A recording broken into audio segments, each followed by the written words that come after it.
Vítajte. Tento raz sa vyberieme hľadať dobrodružstva do Pieninského národného parku.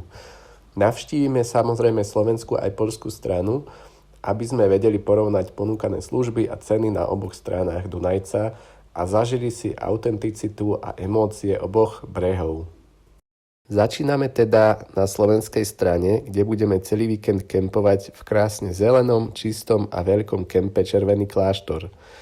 Priamo z jeho srdca sa naskytne výhľad na dominantný vrchol Pienin, 3 koruny, ktorý je dostupný na túru z poľskej strany. Kemp je priamo pod správou Pieninského národného parku. Ostatní si rozložili stany, no a my sme si samozrejme ustlali ako vždy v Passerati. Čo máš za kávu?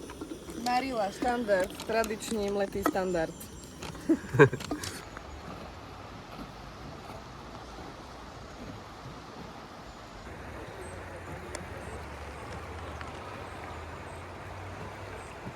Kempujeme na pravom brehu, teda na slovenskom brehu Dunajca, v kempe Červený kláštor.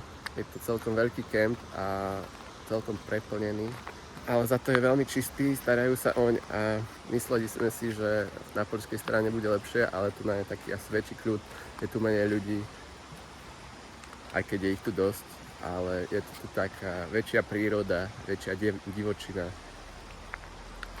Pôjdeme pozrieť aj na poľskú stranu, ale zostaneme kempovať na tej slovenskej. Plavujú tu non-stop, každú chvíľu ide nejaký čln, loď alebo kajak, teda 3 typy vozidiel, ktorými sa dá splavovať Dunajec. Najčastejšie tu chodia tie plotky aj s plotníkmi a čo som si všimol, tak dosť väčšina ich je Poľska, ale myslím si, že najväčšia zábava je ten kajak alebo raft, lebo tam môžeš robiť hociaké blbosti, padať do vody, zastaviť, kde chceš, kdežto na ploti musíš iba ísť podľa noty niekoho iného. Tam na druhej strane je už Poľsko. Pôjdeme pozrieť aj tam, uvidíme, porovnáme, že kde sa budeme cítiť lepšie. Po nočnom zisťovaní možností v krčme ideme na druhý deň ráno čo iné ako splavovať.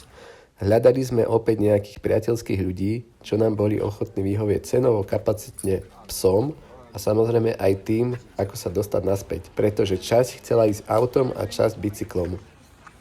Vypýtali sme si zľavu a išli sme na to. Je nás 7 plus pes.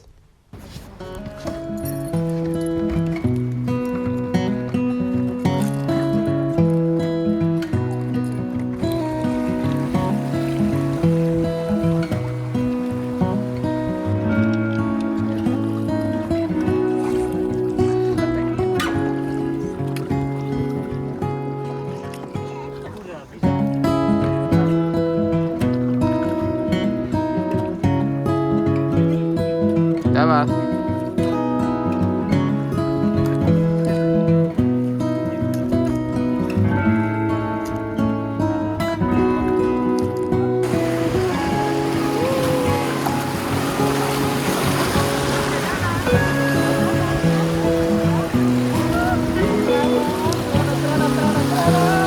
Prava, prava, prava, prava.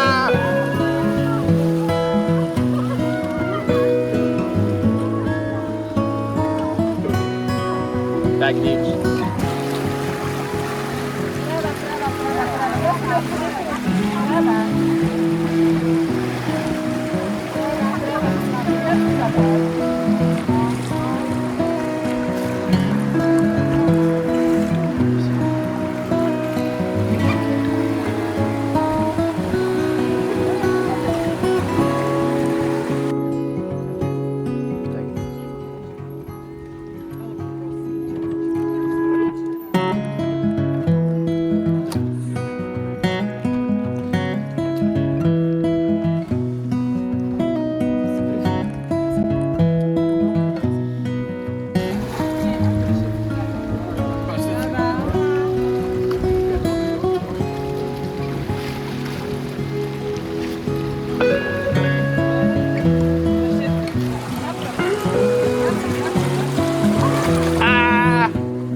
Po približne hodine a pol sme úspešne dorazili do prístavu, ktorý je postavený presne na poľsko-slovenskej hranici.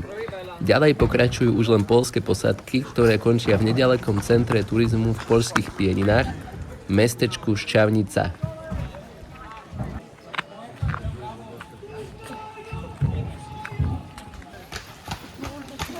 Ne.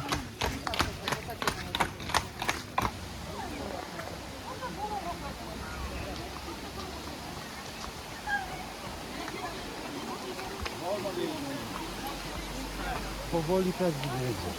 Nie wyjedziesz. Úspešne sme zvládli splav, teraz ideme po bicykle a tí, čo sa im nechce bicyklovať, tak pôjdu na mikrobuse. Následne sme sa vybrali k nedalekej chate smerom do obce Lesnica, kde sú vybudované rôzne zaujímavosti pre turistov, tenisové kurty, reštaurácia, drevené sochy, požičovňa bicyklov a rôzne iné turistické atrakcie.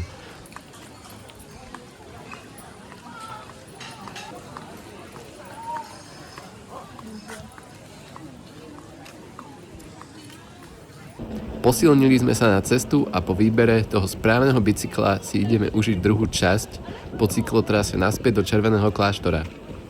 Cyklotrasa vedie po slovenskom brehu z poľskej obce Šťavnica až do Červeného kláštora.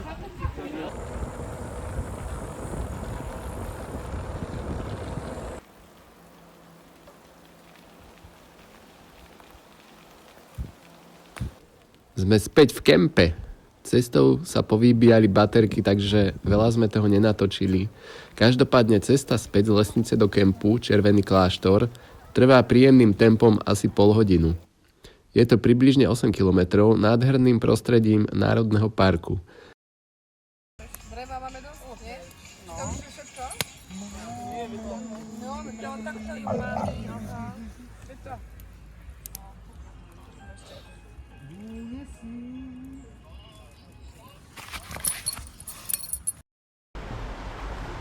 Máme tu tretí deň nášho dobrodružstva, nedeľu, ktorá nás privíta nádherným slnečným ránom, ako by nám chcela dodať energiu na dnešné plány. Dunajec je opäť živý a plný plotí a raftov, no nás čaká úplne iný zážitok. Výstup na majestátne 3 koruny.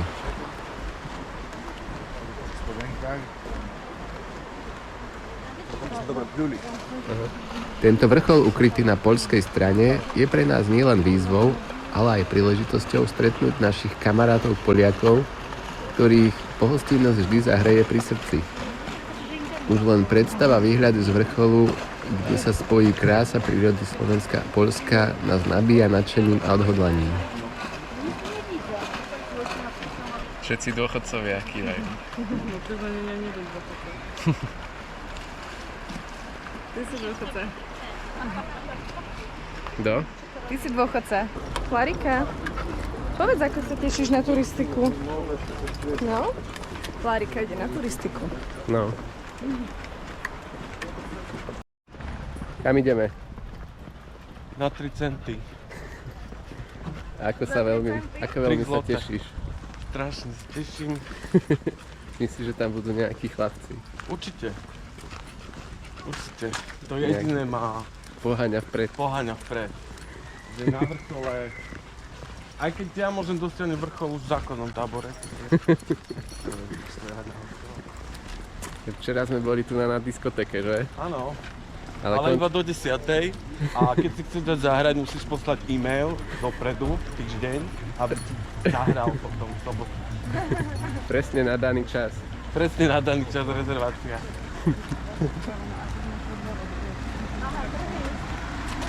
Nový Targ. Pôjdeme si kúpiť papuče.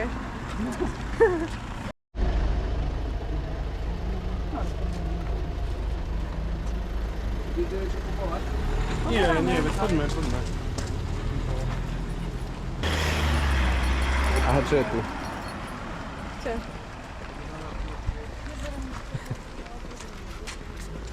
Čo? Je paseratý. Bože, že som si to nevšimla skôr. Vybrali najsprávnejší čas na turistiku. o 11. Po pár stovkách metrov nás však zaskočila nečakaná správa. Vstup so psom je do Poľského národného parku zakázaný. Tento neplánovaný zvrat nás donútil rýchlo prehodnotiť naše plány. Nakoniec sme sa rozhodli rozdeliť na dve skupinky.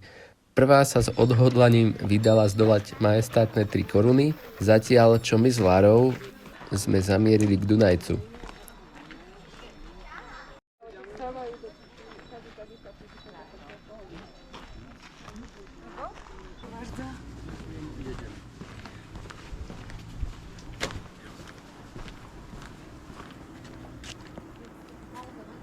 Tak tu sme skončili, so psom už ďalej nemôžeme ísť.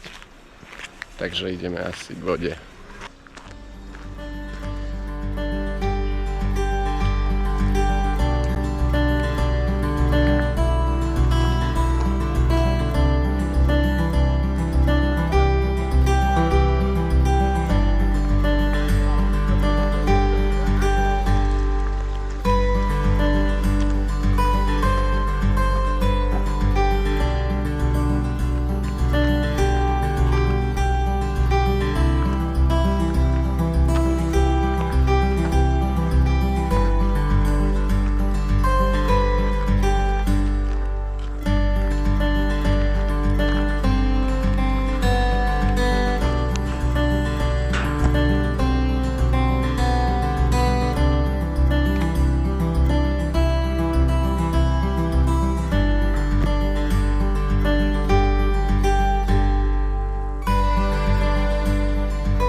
Keďže nás nepustili s psom na 3 koruny na turistiku, znova musíme riešiť plán B.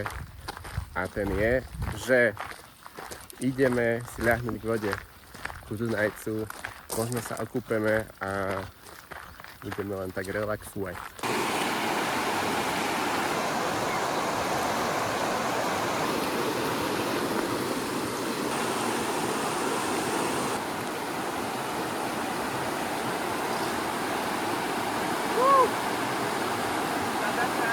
Hej.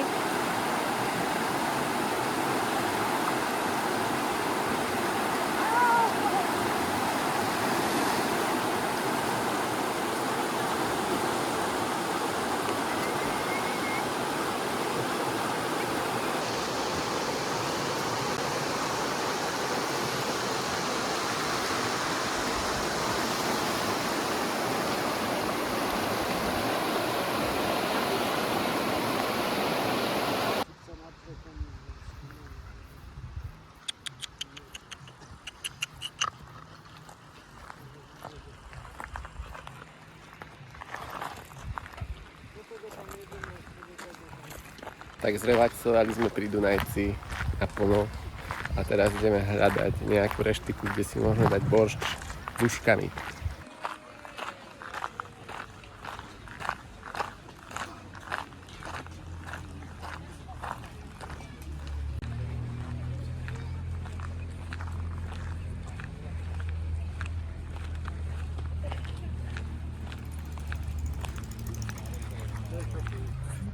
No, proste toto je najlepšia polievka na celom svete. A čo to máš?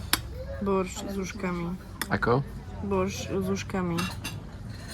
Daj si. No. Toto je proste jedlo, ktoré si musíš dať, keď ideš do Poľska. To nemôžeš vynechať. Teda kto má rád cviklu alebo boršč. Tak a čaká nás už len cesta domov. Ideme cez Poľsko a Oravu, nie tou rýchlejšou cestou cez Poprad, a to z toho dôvodu, že poznám ešte jedno nádherné miesto po ceste, ktoré sa volá Prelom Bialky. Toto miesto vo mne vyvoláva nostalgiu z detstva, a to tým, že mi veľmi atmosférou pripomína miesto pri Kráľovanskom železničnom moste, kde sa v rieke Orava tiež kedysi chodilo kúpať a relaxovať. Je to nádherné miesto, kde sa dá opekať, kempovať na blízkej skale aj liesť. To bol ešte tip na záver. Ďakujeme, ak si to dopozeral až sem a budeme radi za tvoj koment a subscribe. Tešíme sa na ďalšie dobrodružstvá, máme ich v zálohe veľké množstvo, tak čoskoro čakajte ďalšie.